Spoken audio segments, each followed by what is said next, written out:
Welcome back to another edition of Mortgage Chicks with Hot Tips. I'm Diana Harvey. I'm Elizabeth Hull. I'm Kim Hairstead. I'm Cindy Walker. And I'm Stacy Van Skank. Before we get started, we want to remind you to be sure to like, subscribe, and share to our podcast so you can see them regularly. And remember to email us with any topics or questions at mortgagechicks@vandykemortgage.com. Good morning, everyone. Kim Hairstead here with the Mortgage Chicks with Hot Tips, and I hope you're doing well. We're doing a special episode this morning. We're here with Melissa Yardy, owner-broker of REMAX Preferred on St. Pete Beach. And Melissa's been licensed real estate since 1974. Mm-hmm. And she's owned this office here on St. Pete Beach since 1986. Correct. And she's trained over 300 agents, and she has one of the best offices with the, what's your... We have Per one of the, agent? Yes, we have one of the highest productions per agent in the Pinellas Realtor organization. So they're very proud of them. Yeah. And today we're going to get a little into how the new contract, there's a new FAR bar contract out, and a lot of people don't know, especially people that are trying to buy houses and they're trying to buy FSBOs and stuff like that. So Melissa, can you tell us a little bit about what the new changes are in the contract? Absolutely.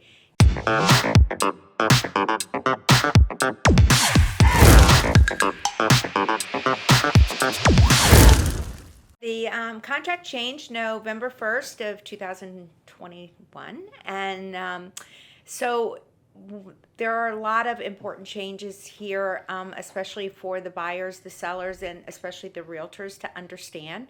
One of those is on the CFPB, has changed now from 10 days to 7 days, so that's shorter time for the mortgage and lenders to get that form out to the buyer, which is a disclosure on actually the closing costs and payments, etc. Yeah. So that's a major change, but I think one of the biggest changes, and what we're finding is, especially with new realtors coming into the market and or realtors who are with an office that they're either a team member or an office that doesn't really have any training, which unfortunately there's quite a few of them out there. And they haven't really paid attention to the contract. And it's very frightening for us as realtors who are professionals, and that, a real estate purchase, a home, is generally the biggest asset that a person has. So it's so important for the realtors and to become familiar with the new contract. So one of the most important changes that has happened is now, instead of the buyers having a period of time to get the loan commitment, they have the period of time is changed to a loan approval. And what that means, the difference is in this situation with the change of the contract, is that the appraisal has to be completed prior to getting approval. So this is very important for everybody, because the appraisers in this market are very behind. And so if the lender or if the agent isn't making sure that the appraisal is ordered quickly On time, in the process, then they'll miss that date. Now, what the contract goes on to read is that if they don't receive loan approval in the period that the agent has given in the contract, then and that date goes past without the buyer terminating the contract because they haven't gotten loan approval, then they are virtually lose their contingency upon financing. So if for any reason they don't get their financing prior to closing date, or appraisal comes in short or something. the appraisal comes in short after that, they are technically still locked into the terms of the contract. Now, if they don't go ahead and close, regardless of getting financing approval, they effectively lose their deposit, which is huge. it's a terrible thing to happen, because there would be no reason for it, and it's simply because the parties didn't follow the terms of the contract. So what we're finding is the agents don't really understand that that's what happens. Also, if that date passes, the seller has the right then to cancel that contract 3 days after the deadline date. And in this market, it's not uncommon for the seller to have a backup contract that may even be better than the first contract. Yeah. So the buyer would lose the property. So it's so important, I think, for the buyers to understand the deadline dates in the contract. The most important ones are they need to get their escrow deposit in, typically within 3 to 5 days. They need to have all their inspections completed, typically within 5 to 15 days. And the buyer must have the commitment for the title policy 5 days prior to closing. So all of these are very important dates. It's also important for all the parties to understand the dates in the contract. What we're seeing is there is a blank in the contract for an agent to fill in a date. The inexperienced agents are leaving them blank. There is a provision for that in the contract. If left blank, then it's so many days. And they're not really paying attention. We're seeing, for instance, contracts that come in where the loan commitment date is after the closing date, which doesn't even make That sense. doesn't work. That doesn't work. So it's really important that everybody understand the dates. The second question we get from inexperienced realtors, because we all cooperate with each other, we try as experienced agents to help educate the newer agents or the agents who haven't taken time to learn the contract, what those dates mean. And all those dates are based on the effective date. So the effective date of a contract is when the last person initials or signs all terms in the contract, and if there are changes, all those changes have been initialed by both parties, the buyer and the seller. That is the effective date. There is no place in the contract to write an effective date. So that effective date has to be communicated to all the parties on the day that it happens. And your title. Yes. Everybody. It's a confirmation to everybody, either through an email or some form, to confirm with all parties in writing that today will be considered the effective date.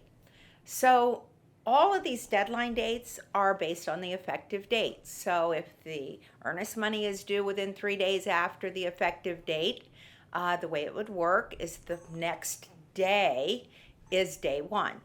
Not the effective date. That's not the day one. 24 hours have to pass before it's day one. So all of those dates are predicated on calendar days, with the exception is if that date falls on a Saturday or Sunday or a legal holiday, of which there are 7, then that date moves to the next business day. Thank you. Yeah. So it's very important that the buyers and the agents understand and communicate those dates to all the parties involved, and that they understand what those deadlines mean and what the consequences are of not meeting those deadlines. Yeah, losing your deposit is huge. Yes, that would be so detrimental.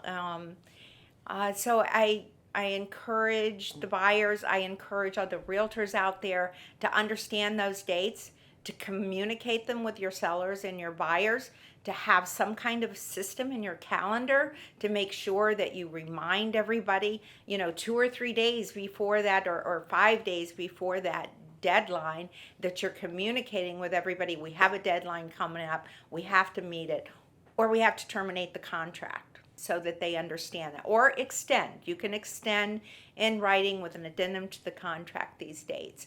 So it's very important that everybody have a system, and especially for first-time home buyers, that they understand how important the deadlines are.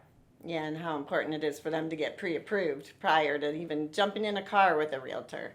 Absolutely. Pre-approval is the first step in buying a home, regardless of your assets, regardless of your employment status, because being pre-approved is really, it's not a complicated process when you have a lender who knows what they're doing. Yep. But depending on the person, sometimes there's a lot of puzzle pieces to put together to get the whole picture. But so it's very important to get pre-approved, because the last thing we as a realtor want to do is show you homes that you may not be approved for, because now nothing is going to compare to those homes. In Right, that you're going price looking. range. Yeah. So what now- is it? Champagne Yeah. taste and Your budget. yeah, a sucky budget. Yes. Whatever that is.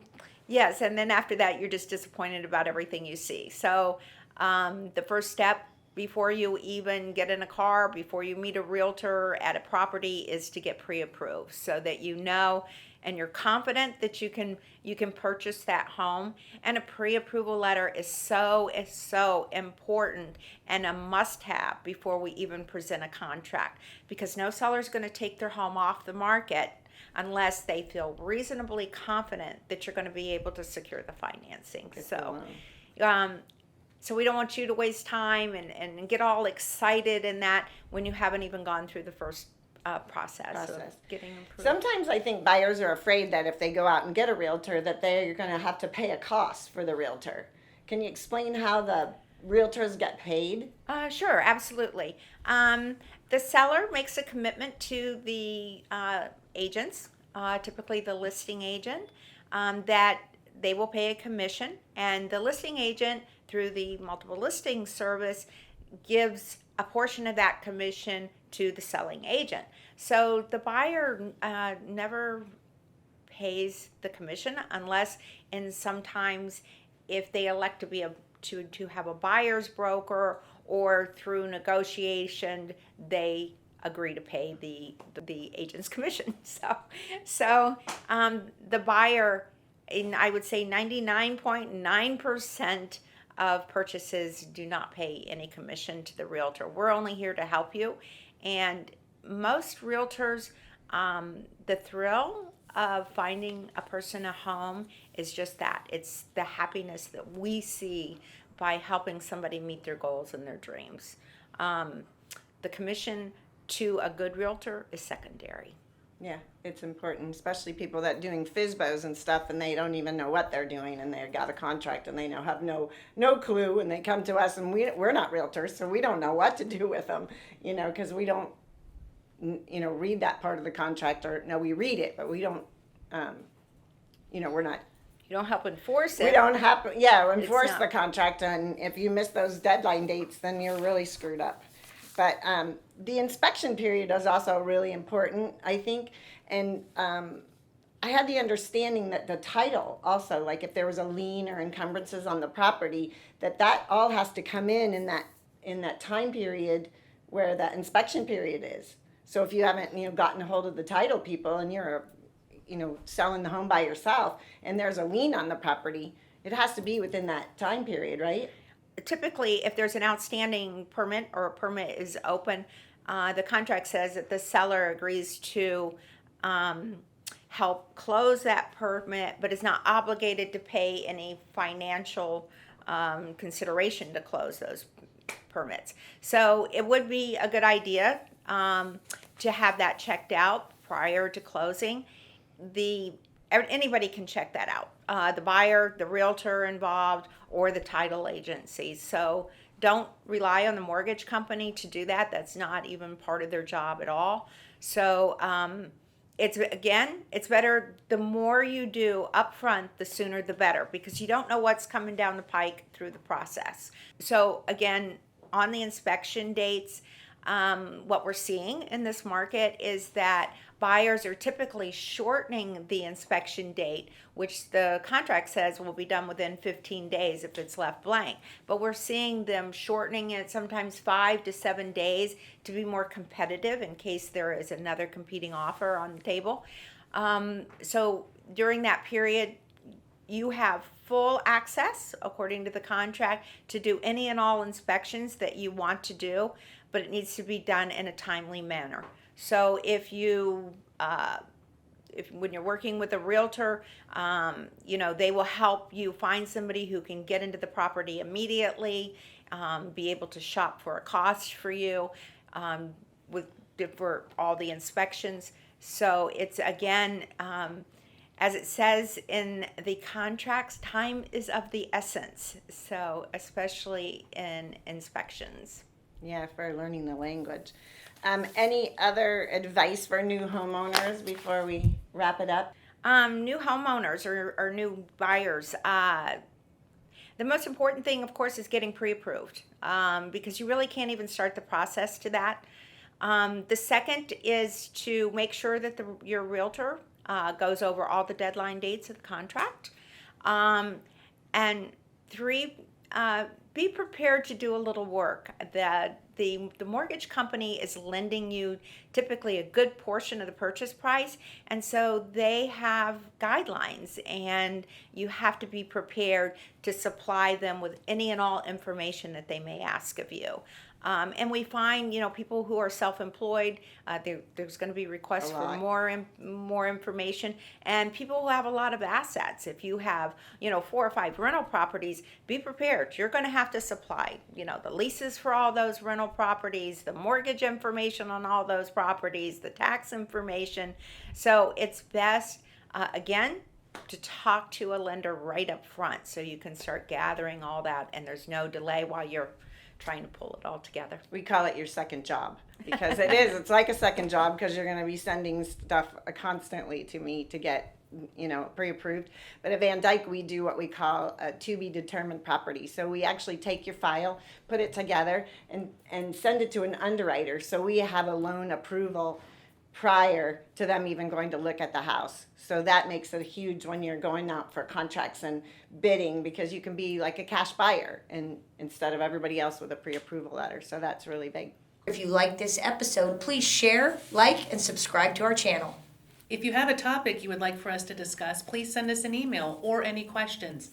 mortgagechicks@vandykemortgage.com. We also have a Facebook page, Mortgage Chicks with Hot Tips. Follow us, like us, and we'll send you teasers, and we'll also send you full videos on that site. You can also find us on Spotify or wherever you listen to your podcast. See you next week. Bye. Bye.